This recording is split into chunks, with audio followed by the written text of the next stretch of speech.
Student induction programme के आज के सत्र में मैं Dharmendra Solanki, assistant professor, department of mining engineering, Raj engineering college, आप सबका हार्दिक स्वागत करता हूं। आज मैं आपको माइनिंग इंजीनियरिंग खनन अभियांत्रिकी के बारे में जानकारी दूंगा। चलिए स्टार्ट करते हैं। कंटेंट्स। आज के इस लेक्चर में हम जिन पॉइंट्स पर चर्चा करेंगे उनमें प्रमुख है: व्हाट इज माइनिंग, खनन क्या है, इम्पोर्टेंस ऑफ माइनिंग, खनन का महत्व, इंडियन माइनिंग सेक्टर, भारतीय खनन क्षेत्र, टाइप्स ऑफ माइनिंग, खनन के प्रकार, मिनरल्स एंड देयर क्लासिफिकेशन, खनिज और उनके वर्गीकरण, uses of minerals and metals, खनिज और धातुओं के उपयोग, layout of typical open cast mine का layout, machinery and transport system used in mines, खान में प्रयुक्त मशीनरी और परिवहन प्रणाली, स्कोप ऑफ माइनिंग इंजीनियरिंग, खनन इंजीनियरिंग का स्कोप, कैरियर इन माइनिंग, खनन में career, job opportunities field in mining industries, खनन उद्योग में नौकरी के अवसर, और last mine visit, virtual tour. हम आपको माइंस का वर्चुअल टूर कराएंगे जिसमें आप देखेंगे कि एक्चुअल में सरफेस माइंस और अंडरग्राउंड माइंस में कैसे वर्किंग होती है। चलिए शुरू करते हैं। What is mining?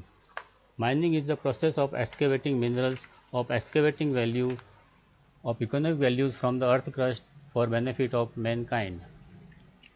खनन मानव जाति के लाभ के लिए पृथ्वी की सतह से आर्थिक मूल्यों के खनिजों की खुदाई की प्रक्रिया है। There are various types of ore recovered by mining include metals, coal, limestone, bauxite, etc. खनन द्वारा विभिन्न प्रकार के अयस्क रिकवर किए जाते हैं जैसे कि कोयला, चूना पत्थर, बॉक्साइट इत्यादि। Mining is the mother industry of other industries. खनन अन्य उद्योगों के लिए भी मदर इंडस्ट्री का काम करती है। इम्पोर्टेंस ऑफ माइनिंग, खनन का महत्व। Mining is important profession because almost all products used in modern homes require heavy minerals in some form or other. Use of minerals in our daily lives can even be everyday products such as ceramic tiles, cosmetics, medicines, stationery, etc. खनन एक महत्वपूर्ण पेशा है क्योंकि आधुनिक घरों में उपयोग किए जाने वाले लगभग सभी उत्पादों को किसी न किसी रूप में खनिजों की आवश्यकता होती है। हमारे जीवन में मिनरल्स का उपयोग रोज़मर्रा के उत्पादों में भी हो सकता है जैसे कि सिरामिक टाइल्स, सौंदर्य प्रसाधन, दवाएं इत्यादि। Mining is a money making business. Not only do mining companies prosper but government also make money from revenues, worker also receive income and benefits. खनन एक ऐसा व्यवसाय है जिससे न केवल खनन कंपनियां समृद्ध होती है बल्कि सरकारें भी राजस्व से पैसा कमाती है और काम करने वाले वर्कर्स भी आय और लाभ प्राप्त करते हैं। Indian mining sector. Mining is an important economic activity in India. India is one of the largest exporters of iron ore, chromite, bauxite, mica, and manganese, and it is ranked fifth among the mineral producing countries in terms of volume of production. India ranked third in production of coal. Bharat में खनन एक महत्वपूर्ण आर्थिक गतिविधि है। Bharat iron ore, chromite, bauxite, mica और manganese के सबसे बड़े निर्यातकों में से एक है और यह उत्पादन की मात्रा के मामले में खनिज उत्पादक देशों में 5वें स्थान पर है। कोयले के उत्पादन में भारत का तीसरा स्थान है। The mining sector contributes nearly 2.4% of India GDP, gross domestic product. Bharat के सकल घरेलू उत्पाद में खनन क्षेत्र का योगदान लगभग 2.4% है। आप सोच सकते हैं माइनिंग सेक्टर का कितना महत्व है। India produces nearly 88 minerals which include fuel, atomic, metallic, non metallic minerals. India is a leading producer of several metallic minerals such as chromite, iron ore, zinc, bauxite, manganese, aluminum and copper. Bharat लगभग 88 खनिजों का उत्पादन करता है जिसमें ईंधन, परमाणु, धातु और गैर धातु खनिज शामिल हैं। भारत क्रोमाइट, लौह अयस्क, जस्ता, बॉक्साइट, मैंगनीज, एल्यूमीनियम और तांबा जैसी कई धातु खनिजों का एक अग्रणी उत्पादक देश है। Types of mining.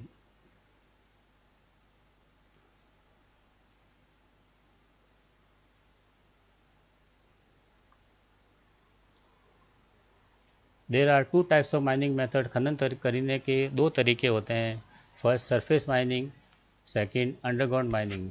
Surface mining को भूतल खनन यानी ओपन कास्ट माइनिंग भी कहा जाता है। सेकंड है अंडरग्राउंड माइनिंग यानी भूमिगत खनन।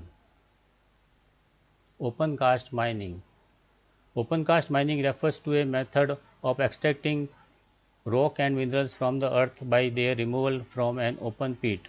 ओपन कास्ट माइनिंग में हम पृथ्वी की सतह से ओपन पिट बनाकर खनिजों को निकालते हैं। अंडरग्राउंड माइनिंग, भूमिगत खनन। Underground mining is a technique used to extract ores and valuable minerals beneath the earth's subsurface। भूमिगत खनन तकनीक का उपयोग भारत पृथ्वी की सतह के नीचे अयस्क और मूल्यवान खनिजों को निकालने के लिए किया जाता है। मिनरल्स। मिनरल्स क्या है? Minerals are natural occurring substances having definite physical properties, chemical composition and atomic structure। खनिज प्राकृतिक रूप से पाए जाने वाले ऐसे पदार्थ हैं जिसके निश्चित भौतिक गुण, रासायनिक रचना और परमाणु संरचना होती है। Minerals are classified based on chemical composition and crystal structure। खनिजों को रासायनिक रचना और क्रिस्टल संरचना के आधार पर वर्गीकृत किया जा सकता है। Minerals are found in rocks, soil और sediments। खनिज चट्टानों, मिट्टी या सेडिमेंट्स में पाए जाते हैं। Minerals can be classified into 4 categories। खनिजों को 4 श्रेणियों में वर्गीकृत किया जा सकता है। फर्स्ट, मेटेलिक मिनरल्स, जो कि धातुओं को बनाने के काम आती है, जैसे nickel, copper, zinc, lead, gold etcetera. Second, fuel minerals, ईंधन खनिज, जो कि ईंधन के काम आता है, जैसे कि कोल, ऑयल, पेट्रोलियम, नेचुरल गैस इत्यादि। थर्ड, इंडस्ट्रियल मिनरल, औद्योगिक खनिज, जो कि विभिन्न उद्योगों के काम में लिए जाते हैं, जैसे कि जिप्सम, पोटास, रॉक साल्ट इत्यादि। फोर्थ टाइप है स्ट्रक्चरल मिनरल्स, जो कि कंस्ट्रक्शंस के काम आते हैं, जैसे कि सैंड, ग्रेवल, क्ले इत्यादि। Uses of minerals and metal. खनिज और धातुओं के उपयोग। Minerals and metal are very valuable commodities. For example, manganese is a key component of low cost stainless steel. खनिज और धातु बहुत मूल्यवान वस्तुएं हैं। उदाहरण के लिए खनिज कम लागत वाले स्टेनलेस स्टील का एक प्रमुख घटक है। Tantalum is used in cell phones, pagers and laptops. Copper and tins are used in to make pipes, cookware etcetera. Tantalum का उपयोग मोबाइल, पेजर, लैपटॉप में किया जाता है। कॉपर और टिन का उपयोग पाइप, कुकवेयर आदि बनाने में किया जाता है। Gold, silver, diamond are used to make jewellery. सोना, चांदी और हीरे का उपयोग आभूषण बनाने में किया जाता है। Coal is used for coal based power station to generate electricity. कोयले का उपयोग बिजली उत्पादन के लिए कोयला आधारित पावर स्टेशन के लिए किया जाता है। Coal based power generation plant, ये एनटीपीसी के थर्मल पावर जनरेशन प्लांट है, जहां पर कोयले से बिजली का उत्पादन किया जाता है। पूरे भारत में इनके 24 कोल बेस्ड पावर स्टेशन हैं, जिनकी कैपेसिटी लगभग 45,000 मेगावाट की है। Layout of typical open cast mine.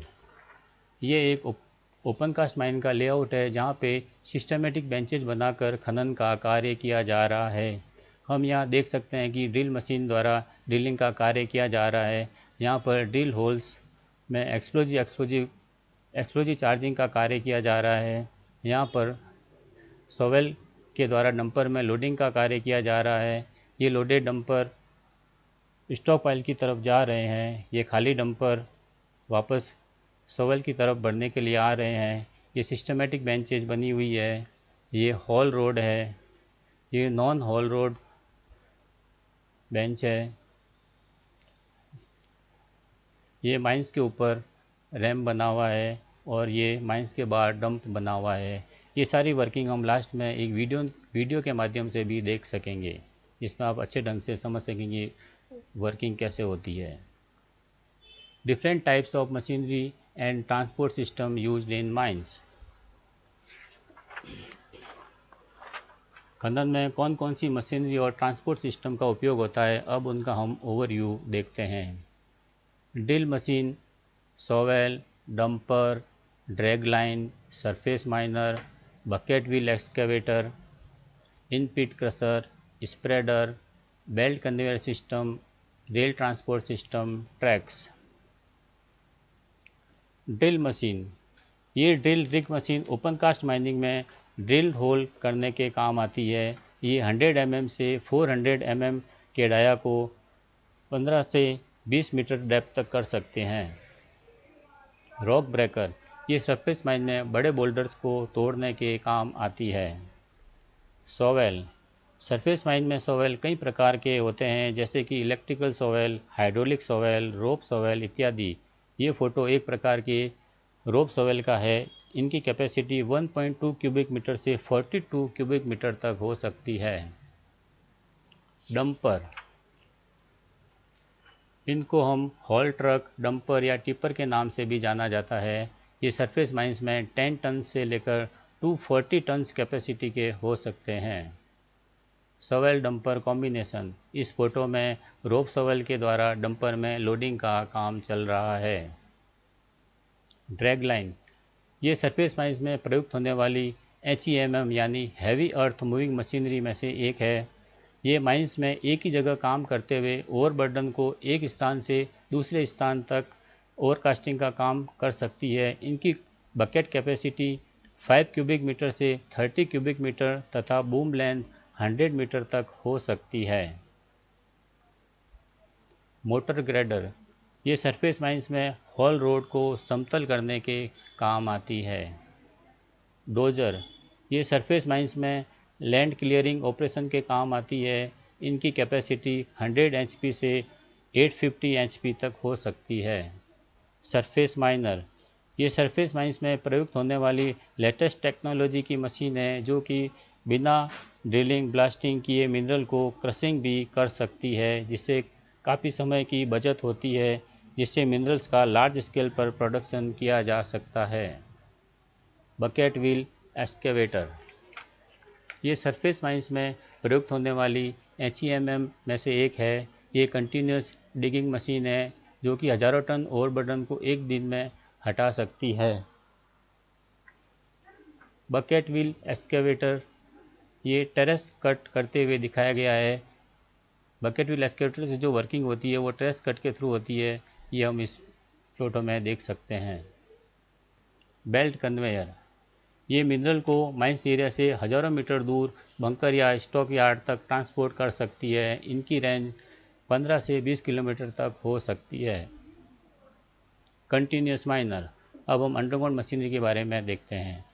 ये अंडरग्राउंड कोल माइंस में प्रयुक्त होने वाली लेटेस्ट टेक्नोलॉजी की मशीन है, जो कि बिना ड्रिलिंग ब्लास्टिंग किए कोल को क्रश भी कर सकता है तथा कोल का लार्ज स्केल पर प्रोडक्शन किया जा सकता है। ये 4.8 मीटर तक काम कर सकती है। लोड हॉल डंपर LHD, ये अंडरग्राउंड माइंस में मिनरल को लोड हॉल और डंप करने के काम आती है, और इनकी बकेट कैपेसिटी 1.5 क्यूबिक मीटर से 3.5 क्यूबिक मीटर तक हो सकती है। साइड डिस्चार्ज लोडर SDL, ये अंडरग्राउंड माइंस में मिनरल को लोड हॉल और साइड से डंप करने के काम आती है। इनकी बकेट कैपेसिटी भी 1.5 क्यूबिक मीटर से 3.5 क्यूबिक मीटर तक हो सकती है। शटल कार, ये लो हाइट की मशीन है, जो कि अंडरग्राउंड माइंस में मिनरल को ट्रांसपोर्ट करने के काम आती है। स्कोप ऑफ माइनिंग इंजीनियरिंग, खनन इंजीनियरिंग का scope. Opportunities in mining exist both in India and abroad in the public and private sector in large number. खनन के अवसर भारत और विदेशों में सार्वजनिक और निजी क्षेत्र की कंपनियों में बड़ी संख्या में मौजूद हैं।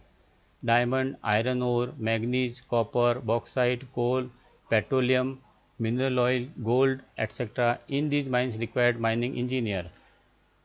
हीरा, लोह अयस्क, मैग्नीज, तांबा, बॉक्साइट, कोयला, पेट्रोल, खनिज तेल, सोना आदि इन खानों में खनिज इंजीनियरों की आवश्यकता होती है। Career in mining, career in mining industry, कोई भी माइनिंग इंडस्ट्री अपने आप में एक बहुत बड़ी इंडस्ट्री होती है, जहाँ पर हर क्षेत्र के इंजीनियर्स की ज़रूरत पड़ती है, जैसे कि mining engineer, geological engineer, civil engineer, chemical engineer, electrical engineer, environmental engineer, material engineer, mechanical engineer, mineral process engineer, petroleum engineer, surveyor. Mining engineer, mining engineer plan and direct the engineering aspects of extracting minerals from the earth। खनन engineer पृथ्वी की सतह से खनिज को निकालने के engineering पहलुओं की योजना को बनाते हैं और उन्हें निर्देशित करते हैं। Job opportunities field in mining industries, public sector and private sector. खनन क्षेत्र में रोजगार के अवसर। CIL कोल इंडिया लिमिटेड भारत के कुल कोल उत्पादन का 85% कोल इंडिया करता है। कोयले का यह कोल इंडिया लिमिटेड भारत की एक महारत्न कंपनी में से एक है। महारत्न कंपनी वो होती है जिसका सालाना टर्नओवर 10,000 करोड़ रुपए से अधिक का होता है। 2019-20 में कोल इंडिया ने 600 मिलियन टन का प्रोडक्शन किया। NTPC national thermal power corporation limited, यह भी इंडिया की एक महारत्न कंपनी है जो कि इलेक्ट्रिसिटी प्रोड्यूस करने का काम करती है। SAIL steel authority of India limited, यह भी इंडिया की एक महारत्न कंपनी है जो कि स्टील बनाने का काम करती है। ये तीनों कंपनियां भारत की महारत्न कंपनियों में से एक है जो कि माइनिंग फील्ड से रिलेटेड है। Navratna company NMDC national mineral development corporation India की नवरत्न कंपनी में से एक है जो कि आयरन ओर का उत्पादन करती है। NMDC की आयरन ओर की माइंस MP के बेलाडीला और कर्नाटका के कुद्रेमुख में स्थित है। नाल्को नेशनल एल्यूमिनियम कंपनी, यह भी इंडिया की नवरत्न कंपनी में से एक है जो कि एल्यूमिनियम का उत्पादन करती है। NLC नवेली लिग्नाइट कॉरपोरेशन लिमिटेड इंडिया की नवरत्न कंपनी में से एक है जो कि लिग्नाइट का उत्पादन करती है। इनकी माइंस तमिलनाडु में स्थित है। RINL राष्ट्रीय इस्पात निगम लिमिटेड, यह भी भारत इंडिया की नवरत्न कंपनी में से एक है जो कि स्टील बनाने का काम करती है। ये चारों जो ग्रीन टेक्स्ट में ये नवरत्न कंपनियां हैं। नेक्स्ट, हिंदुस्तान जिंक लिमिटेड, यह लेड और जिंक के उत्पादन का काम करती है। हिंदुस्तान जिंक की माइंस उदयपुर और भीलवाड़ा राजस्थान में स्थित है। SCL Hindustan copper limited copper का उत्पादन करती है। हिंदुस्तान कॉपर लिमिटेड की माइंस खेतड़ी झुंझुनू डिस्ट्रिक्ट राजस्थान में स्थित है। Balco Bharat aluminium company India में एल्यूमिनियम का उत्पादन करती है। GMDC Gujarat mineral development corporation Gujarat में लिग्नाइट का उत्पादन करती है। DMG department of mines and geology, ये राजस्थान में माइनिंग लीज अलॉटमेंट और खनिजों की रॉयल्टी वसूलने का काम करती है। RSMM Rajasthan state mines and minerals, Rajasthan में रॉक फॉस्फेट, लिग्नाइट, लाइमस्टोन और जिप्सम का उत्पादन करती है जिनकी माइंस बीकानेर, जैसलमेर और उदयपुर में स्थित है। वेदांता ग्रुप इंडिया में lead, zinc, silver, copper, iron और स्टील, एल्यूमिनियम का उत्पादन करता है। हिंडाल्को इंडिया में एल्यूमिनियम एंड कॉपर का उत्पादन करता है। सीमेंट इंडस्ट्री की लाइमस्टोन माइंस में माइनिंग इंजीनियर्स की ज़रूरत पड़ती है। तो आप देख सकते हैं माइनिंग इंडस्ट्री में रोज़गार के काफ़ी अवसर मौजूद हैं। राज इंजीनियरिंग कॉलेज के माइनिंग इंजीनियरिंग स्टूडेंट्स ने RTU राजस्थान टेक्निकल यूनिवर्सिटी की 2017 की मेरिट लिस्ट में इतिहास रच दिया। टॉप 10 में से कॉलेज के 6 स्टूडेंट्स ने जगह बनाई। फर्स्ट रैंक पर मंजीत भुल्लर रहे, थर्ड रैंक पर गौरव कुमार, फोर्थ रैंक पर कपूर चंद, फिफ्थ रैंक पर अक्षय गोयल, सेवन्थ रैंक पर कुखाराम, एट्थ रैंक पर कृष्णपाल रहे और इन सभी ने इंडिया की बड़ी कंपनियों में अच्छे पैकेज में जॉब प्राप्त की है। अब हम आपको माइंस की वर्चुअल टूर पर लेकर चलते हैं। सबसे पहले हम आपको सरफेस माइंस की वर्किंग दिखाएंगे। कुसमुंडा ओपन कास्ट प्रोजेक्ट कोल इंडिया का एक बड़ा प्रोजेक्ट है। ये कोरबा छत्तीसगढ़ में स्थित है। इनकी कैपेसिटी 65 मिलियन टन कैपेसिटी कोयला उत्पादन की है। चलिए हम कुसमुंडा चलते हैं।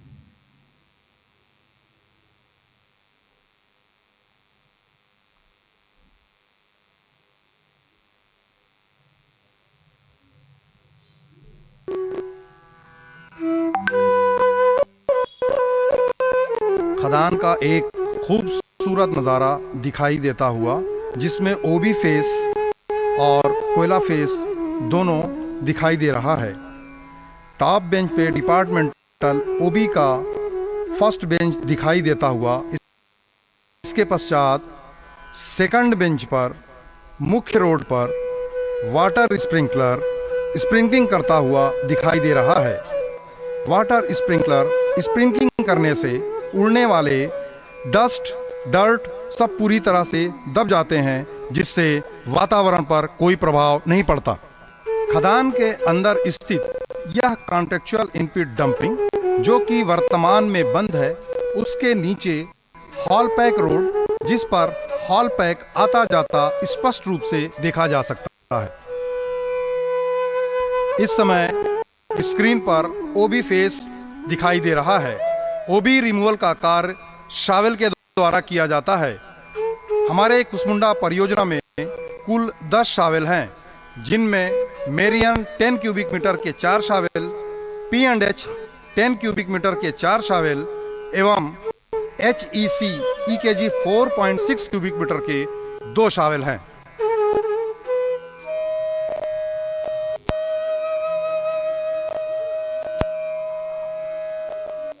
इन्वायरमेंटल को हमेशा ध्यान में रखते हुए वातावरण दूषित न हो, जिससे ना ही कार्य में कोई बाधा हो, ना ही कोई दुर्घटना घटे, इसके लिए माइंस एरिया में बने रोडों पर बराबर वाटर स्प्रिंकल के माध्यम से पानी का छिड़काव तीनों पल्ली में होता रहता है।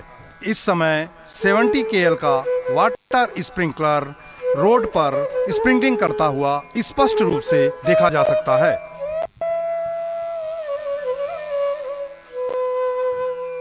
हाल रोड पर 100 टन का डंपर ओबी लोड लेकर जाता हुआ स्पष्ट रूप से दिखाई दे रहा है, जबकि उसके दाहिनी तरफ कैटरपिलर कंपनी का नया मोटर ग्रेडर, जो अभी हाल में कुछ माह पहले ही कमीशनिंग हुआ है, होने के बाद चलता हुआ दिखाई दे रहा है। इसका कार्य रोड को समतलीकरण करना रहता है, जिससे उस रोड पर चलने वाले वाहनों के टायर को क्षतिग्रस्त होने से बचाता है। इस समय स्क्रीन पर 10 क्यूबिक मीटर का मेरियन शावेल डंपर में लोड देते दिखाई दे रहा है, जबकि इसकी दूसरी तरफ IDME 70E drill machine drilling का कार्य कर रहा है। पुनः एक बार स्क्रीन पर ओबी फेस दिखाई देता हुआ और ऊपर के फेस में कई ड्रिल मशीन दिखाई दे रहा है। मैं आप लोगों को जानकारी देता चलूं कि हमारे कुसमुंडा परियोजना में कुल 13 इलेक्ट्रिकल ड्रिल मशीन है। इसमें 8 RE 750 है एवं 5 IDM 70E है। इन्हीं 13 ड्रिल मशीनों की मदद से ओबी एवं कोयले फेस में ड्रिल किया जाता है और उसके पश्चात इसे ब्लास्ट किया जाता है। फिर ब्लास्टिंग मटेरियल को शावेल द्वारा उठाया जाता है। ड्रिल मशीन द्वारा होल कंप्लीट कर लिया गया है।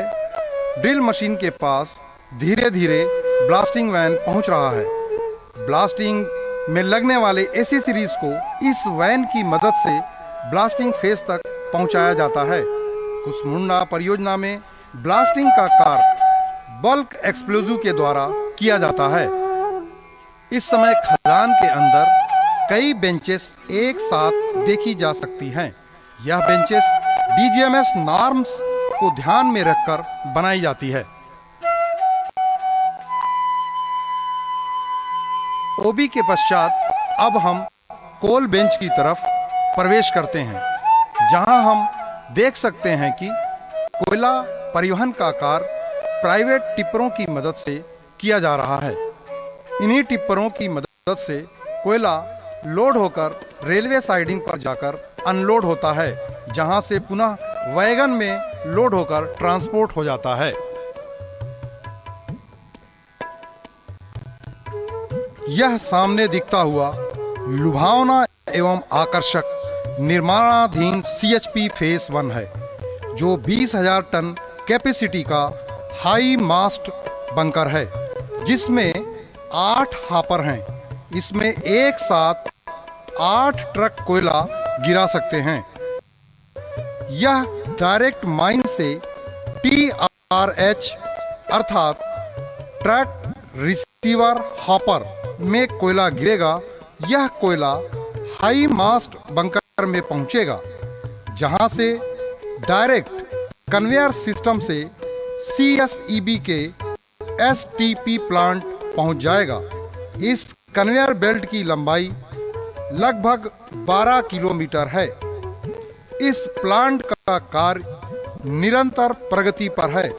भविष्य में बहुत जल्द ही यह प्लांट सुचारू रूप से कार्य करने लगेगा और कुसमुंडा के लिए यह एक नया कीर्तिमान स्थापित करेगा। 3 नंबर एक्सकैवेशन वर्कशॉप के अंदर स्थित यह वॉशिंग प्लांट, जहां 100 टन डंपर की वॉशिंग हो रही है, यहाँ पर भी सुरक्षा का पूरा ध्यान रखा गया है। वॉशिंग करते कर्मचारी पूरे सुरक्षा उपकरण के साथ वॉशिंग करते दिखाई दे रहे हैं। वॉशिंग प्लांट के बगल में यह DETP प्लांट स्थित है। डंपर वॉशिंग होने के बाद जो दूषित पानी यहाँ पहुँचता है, वो सबसे पहले सेटलिंग टैंक के द्वारा ऑयल और ग्रीस चैम्बर में आता है। उसमें से ऑयल और ग्रीस को फिल्टर के द्वारा अलग कर लिया जाता है। फिर पानी को पंपिंग के द्वारा एलम और लाइम मिलाकर सेडिमेंटेशन प्लांट में डाला जाता है। वहां से फिर क्लियर वाटर टैंक में एकत्रित किया जाता है। इस तरह यह पानी पुनः वॉशिंग में यूज कर लिया जाता है। 3 नंबर एक्सकवेशन वर्कशॉप का यह दृश्य, जहां लाल कलर का यह वर्कशॉप के अंदर स्थित चार्ज ऑफ स्टोर है। इस वर्कशॉप में ऑन रोल 100 टन डंपर की संख्या 91 है। डंपर वॉशिंग के पश्चात इस हेवी रिपेयर शेड के अंदर एक साथ 10 डंपर का मेंटेनेंस एवं सुधार का कार्य किया जा सकता है। यह डंपिंग नंबर 13 है। इसे सर्वमंगला डंपिंग के नाम से भी जाना जाता है। यहाँ वृक्षारोपण करके इसे रिक्लेमेशन किया गया है।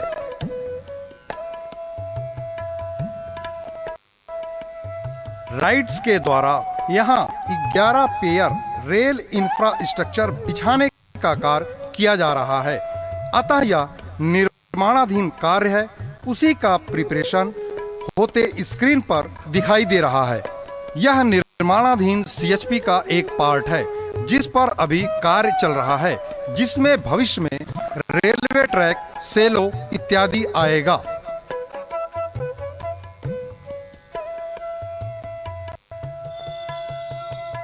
यह हमारा ओल्ड CHP के पास स्थित रेलवे साइडिंग है, जहां लोडर के माध्यम से कोयला लोडिंग किया जाता है।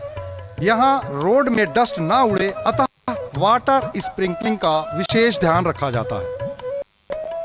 खदान या कोल डंप से लाया गया कोयला इस CHP के AC 123 क्रशर में डाला जाता है और इन्वायरमेंटल को ध्यान में रखते हुए डस्ट हवा में ना उड़े, इसलिए डस्ट सपरेशन के लिए मिस्ट स्प्रे सिस्टम का उपयोग किया जाता है। AC 123 से कोयला क्रश होने के बाद 20,000 टन बंकर में जाता है, जहां कन्वेयर बेल्ट के थ्रू CSEB प्लांट को डायरेक्ट चला जाता है। इस समय मिस्ट स्प्रे सिस्टम को स्क्रीन पर स्पष्ट रूप से देखा जा सकता है। इस समय कोयला टिप्पर द्वारा कोयला क्रशर में गिरता हुआ दिखाई दे रहा है। CHP में कोयला टिप्परों का आवागमन अत्यधिक रहता है। इस कारण डस्ट ज्यादा उड़ने का चांस रहता है। अतः डस्ट को कंट्रोल करने के लिए वाटर स्प्रिंकलिंग कंटिन्यू स्प्रिंकल करता रहता है, जिससे वातावरण दूषित नहीं होता। रेलवे स्टेशन के पास स्थित यह रेलवे साइडिंग, जहां लोडर के माध्यम से वैगन में कोयला लोड करके डिस्पैच किया जाता है, जो कि स्क्रीन पर स्पष्ट रूप से दिखाई दे रहा है।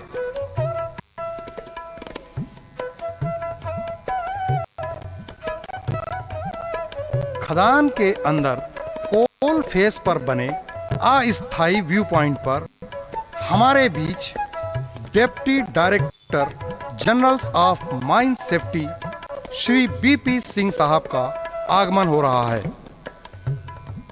उनके साथ GM operation, GM mining KOCP, staff officer excavation एवं समस्त एचओडी, साथ ही डीएमएस एवं डीडीएमएस साहब द्वारा खदान का निरीक्षण किया जाना है। ये कॉन्ट्रैक्टर हटा के कोयला एडवांस करेगा, इसलिए किया है। वो एक्चुअली क्या उसको गोल्ड डंप को काटने के लिए तो बड़ी खतरा वाला काम कर दिया। ये डंप नहीं था सर, ये रैंप था। यहाँ से यहाँ एक रैंप जुड़ा हुआ है सर, ये रैंप था, डंप नहीं था। ये उसको ले वो जो डंप सामने कोयला का पेच और वो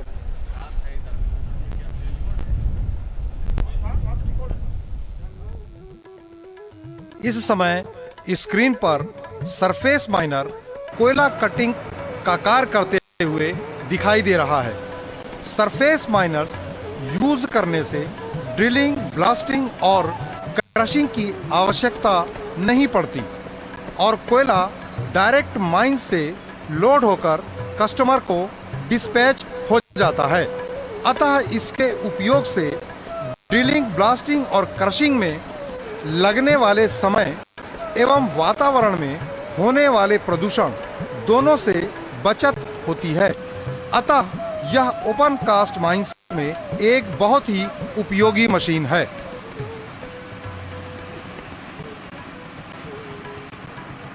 हमारे यहाँ 6 सरफेस माइनर मशीन है। इसमें एलएनटी की 2 मशीन और रिटीजन की 4 मशीन है। यहाँ सरफेस माइनर्स कोर कटिंग करते हुए दिख रहा है। चूंकि यहाँ लूज मटेरियल नहीं बचता है, इसलिए फायर लगने का चांस नहीं रहता है। यह फेस का ग्रेडियंट मेंटेन करने में सहायता करता है, साथ ही रोड लेवल मेंटेन करता है।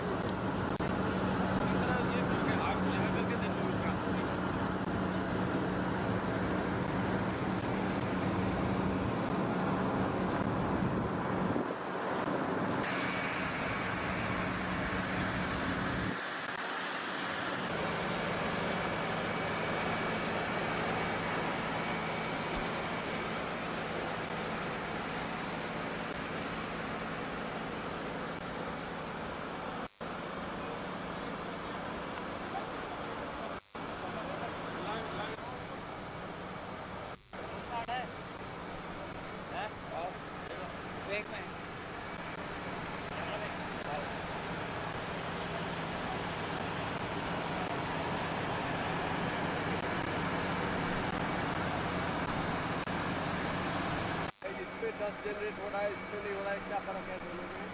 सर इसका स्प्रिंकलर में थोड़ा सा ज़्यादा ही है, तो इसका पानी में बहुत कम है।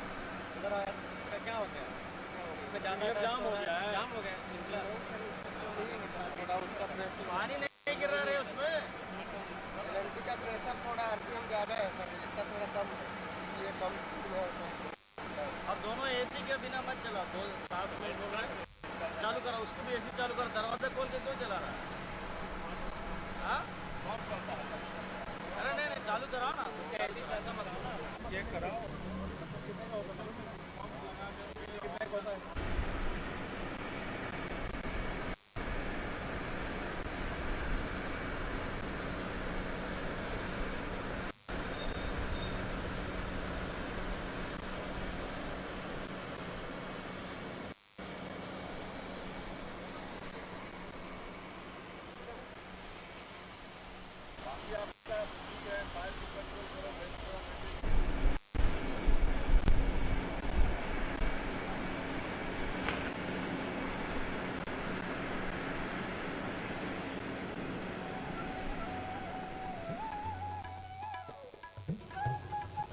यह SSR-XT slope stability radar latest generation radar model है। यह इंडिया में तीसरा एवं कोल इंडिया में दूसरा है। यह रडार सिस्टम डंप फेस और हाई वॉल में होने वाले रॉक मूवमेंट को मॉनिटर करता है। इस तरह डंप फेस और हाई वॉल स्लाइड होने से पहले हमें जानकारी मिल जाती है। यह रडार सिस्टम 3.5 किलोमीटर की दूरी का रेंज कवर करता है। यह लगातार किसी भी मौसम में रेन, डस्ट, फॉग और हाई विंड कंडीशन में काम करता रहता है। हमारे परियोजना के लिए यह एक बहुत ही लाभदायी उपयोगी रडार सिस्टम है। अब हम आपको अंडरग्राउंड माइंस की वर्किंग दिखाएंगे। निमचा कोलरी ईस्टर्न कोलफील्ड लिमिटेड की अंडरग्राउंड माइंस है। ईस्टर्न कोल इंडिया लिमिटेड की 8 सब्सिडरीज में से एक है। इनकी माइंस आसनसोल वेस्ट बंगाल में स्थित है। चलिए हम निमचा कोलरी अंडरग्राउंड माइंस की वर्किंग देखते हैं।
सेल है, फिर उसके ऊपर फिर से पोल है। ठीक है, इसमें क्या होता है कि जो सेल होता है काफी मतलब खराब टाइप का रॉक है माइंस के लिए, तो सेफ नहीं है इसके अंदर काम करना। तो इसके नीचे जब भी काम करते थे इसको पहले ब्लास्टिंग कर देते हैं या फिर बहुत अच्छे से सपोर्ट करते हैं। तो ये देखिए आप मतलब सपोर्ट किया हुआ था, लेकिन जब बंद हो गया तो अपने आप सब टूट के गिर गया नीचे। फिर दोबारा से इसको सफाई किया गया है और ये साइड से सपोर्ट करके ड्रेसिंग, फिर आगे इसमें फिर काम कंटिन्यू।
आपका रूट, ठीक है, ये हमारा सपोर्ट के काम में आता है, ठीक है।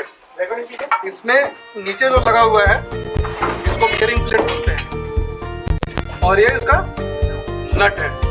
इसमें क्या करते हैं हम कि जो होल हुआ है उसमें सीमेंट कैप्सूल देते हैं। फास्ट सेटलिंग सीमेंट होता है, मतलब वो थोड़ी देर में तुरंत सेट हो जाएगा। उसमें सीमेंट को देके और रॉड को अंदर डाल देते हैं, उसके बाद इसको टाइट कर देते हैं, तुरंत सेट हो गया। तो क्या हुआ, जितना इसका लेंथ है उतने दूर का पूरा स्ट्राटा जो है उसको आपस में एक तरह से की कर दिया एक तरह से। वो क्या हुआ कि हाँ उसका स्ट्रेन जो है बढ़ गया, क्योंकि जनरली क्या होता है कि छोटा छोटा लेयर में गिरता है। तो मान लीजिए अगर आप 1.5 मीटर का करके उसको की कर दिए हैं तो 1.5 मीटर का लंबा कुछ ऐसा नहीं गिरेगा पोल है तो।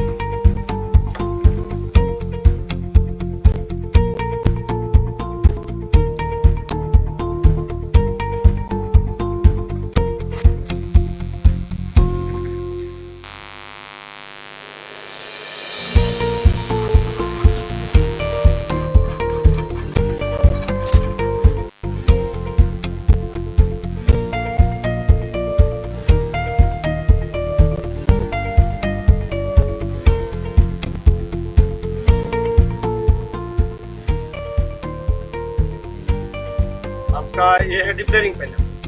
डिप्लेयरिंग पैनल में क्या हम लोग का परमिशन है, आपका स्प्लिट करने के बाद में स्लाइस कर, उसके बाद में फ्लोर लेने के बाद में पूरा टोटल मतलब रूफ तक हम लोग पैक करते हैं। क्या है इधर में आपका है टोटल रूफ तक पैक है। उसके बाद में जैसे जैसे खाली होते जाएगा वैसे वैसे हम लोग टोटल रूफ को पैक करते हैं, रूफ तक पैक।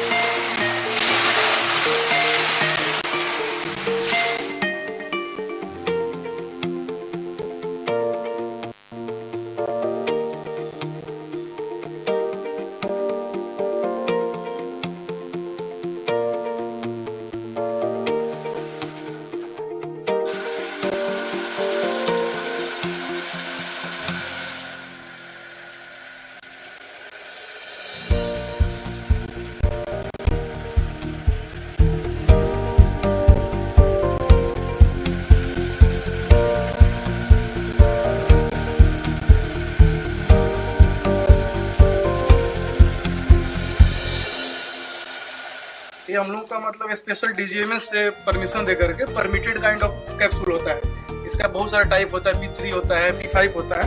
तो वो माइंस का कैसा गैसीनेस है उस हिसाब से हम उसको सेलेक्ट करते हैं। तो ये हमारा जो है चार्ज करने के लिए इसको, तो जब हम इसको एक्सप्लोडर से कनेक्ट करके और जब इसमें करंट स्पार्क देंगे ये हमारा ब्लास्ट होगा, मतलब थोड़ा सा। तो ये जो शॉक वेव क्रिएट करेगा इसके थ्रू हमारा जो है बाकी कैप्सूल जो है ब्लास्ट करेगा। तो इसमें भी आपका जो डेटोनेटर होता है ये भी मतलब डिले डेटोनेटर होता है कि आप जब उसको स्पार्क देंगे तो एक पार्ट ऑफ मतलब फ्रैक्शन ऑफ सेकेंड कितना डिले के बाद वो ब्लास्ट करेगा। तो एक करने के बाद थोड़ा फ्रैक्शन ऑफ सेकेंड बाद दूसरा, फिर फ्रैक्शन ऑफ सेकेंड के बाद तीसरा, पता नहीं चलेगा जब ब्लास्टिंग होगा, लेकिन इतना होता है इसमें। चार्ज कर दिया गया है और उसके बाद एक्सप्लोडर में केबल जोड़ेंगे, उसके बाद खौरदार पुल के सब आदमी हटाएंगे, उसके बाद आवाज करेंगे चला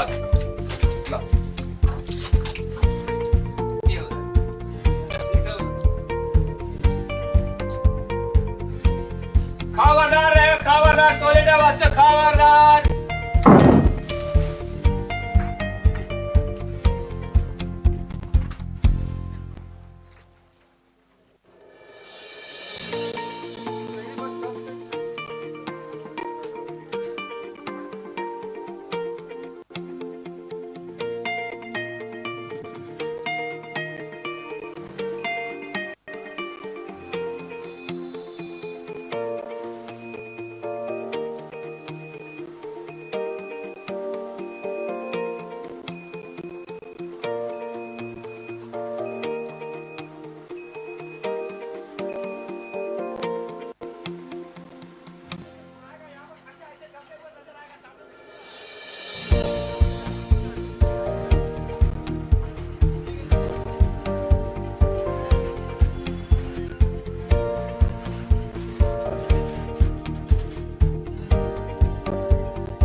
अब हम सरफेस माइंस में कैसे ब्लास्टिंग होती है उसका वीडियो देखते हैं।